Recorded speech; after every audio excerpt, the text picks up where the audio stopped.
ប្រាសាទនាគពន្ធតាមសិលាចារឹកប្រាសាទនាគពន្ធមានឈ្មោះដើមថារាជស្រីជាភាសាបាលីឬសំស្ក្រឹតមានន័យថា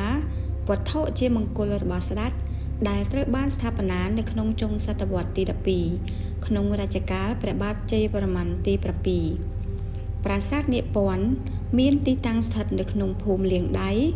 ឃុំលៀងដៃស្រុកអង្គរជុំខេត្តសៀមរាបប្រាសាទនាគពន្ធត្រូវបានសាងសង់ឡើងនៅរជ្ជកាលព្រះបាទជ័យវរ្ម័នទី7នាឆ្នាំ1191ដើម្បីឧទ្ទិសថ្វាយព្រះពុទ្ធសាសនាមហាយានប្រាសាទនេះ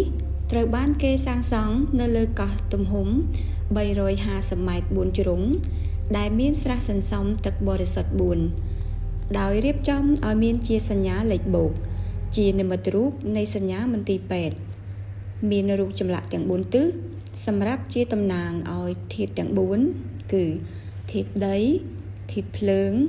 ធាតុខ្យល់និងធាតុទឹកធាតុដីតំណាងដោយរូបចម្លាក់ក្បាលមនុស្ស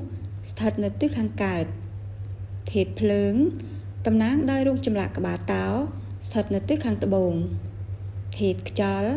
តំណាងដោយរូបចម្លាក់ក្បាលសេះស្ថិតនៅទិសខាងលិចធាតុទឹកតំណាងដោយរូបចម្លាក់ក្បាលដំរីស្ថិតនៅទិសខាងជើងរូបកាយនៃសត្វលោកផ្សំដោយធាតុ4គឺធាតុដីធាតុភ្លើងធាតុខ្យល់ធាតុទឹកហើយសត្វលោកដែលមានជំងឺតែងបាត់បង់នូវធាតុណាមួយនៃធាតុទាំង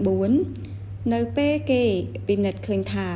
អ្នកជំងឺខ្វះធាតុណាមួយនៃធាតុទាំង4គេតម្រូវឲ្យអ្នកជំងឺនោះទៅទទួលការព្យាបាលជំងឺស្របតាមធាតុនៃទិសទាំង4តាមឯកសារយោងសៀវភៅដែនដីអាថ៌កំបាំងអច្ឆរិយៈប្រាសាទ